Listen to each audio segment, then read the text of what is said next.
Hello, class, and we move on. So this week I'm going to teach you about cooling systems and coolant and things you need to know as far as the pieces, where things go wrong, bleeding air, um, servicing, all that kind of stuff is mixed up with this. I've added a lot of slides to try to show you the things that I normally would have handed you in the classroom. I have a giant crate of stuff that I use. But since I don't have them with me, I tried to find some stuff and put it together to help you visualize what's going on, right? So I always start off talking about what's a cooling system do, right? So you think about a cooling system, you think about cooling. But what's it cooling? Is it cooling you? Is it cooling the car? What's it cooling? Well, it's really cooling the engine, right? There's tremendous temperatures that come in. You're going to see in a moment. And we have to get that stuff out. Otherwise, the engine turns into a lump of melted metal. But we also need it for something else, right? It's 12 degrees outside. What do we want in the car? Right? We want heat. We want heat. Nothing's more miserable than not having heat. Well, the cooling system gives us heat too, so it actually feels like it's opposite, right? It's a cooling system and a heating system, all built into one. So it's all who gets cooled in the process and who gets heated in the process.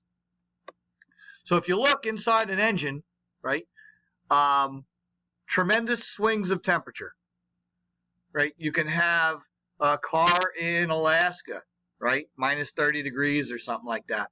You can have temperatures here. We've had 108. We've had 109 degrees in New Jersey, right? So that's the outside temperature. Look what happens inside the engine, right, where the spark plug ignites, right here. 4,500 degrees happens in that flame front of that spark, right? 4,500. So once that gets compressed and popped and it passes out the exhaust valve, right, you're talking about 1,500 degrees. It's got to go someplace, right? Heat doesn't just disappear. It gets absorbed into something else. So that absorption would happen in the metal that surrounds it, right? The engine block itself. But the engine block itself just can't handle it. We have air-cooled Volkswagens and air-cooled motorcycles and air-cooled lawnmowers and things like that, right? When you have those type of devices, they have additional heat sinks on them to try to attract that air and pull it away from the engine internals. So the air passing by captures it and pulls it out, right? We're never warming stuff up. Well, no, let me take that away. We're never cooling stuff down. We're sucking the heat into something else and carrying it away, right? The heat wants to flow into something cooler. So in engines, we have coolant passages that you'll see that surround the piston area. And the point is that we take that antifreeze, we pass it by, that heat radiates into the metal, it goes from the metal into the coolant, it gets shifted somewhere else where we can get the heat out of it. And that's the purpose of our cooling systems, right? Tremendous temperatures inside an engine. So there's a problem that comes in as to the temperature we actually run the engine on, right? When it's too cold, combustion, right? Combustion was the ignition of the air-fuel mixture. Combustion is rapid oxidation, which means it's sucking the oxygen into it, right? You're taking it, you're mixing it with oxygen, and that releases heat, and heat as fuel chemically combines with oxygen from the air. For each gallon of fuel used, moisture equal to a gallon of water is produced. So think about that for a second. Every gallon you put in your car, a gallon of water spits out your exhaust pipe. And if you're driving down the road and you notice that you see water dripping out, that's why, right? But a gallon for a gallon, pretty crazy. But now we got water in the exhaust system. Part of the moisture condenses and gets into the oil pan. Along with the unburned fuel and the soot, it causes sludge.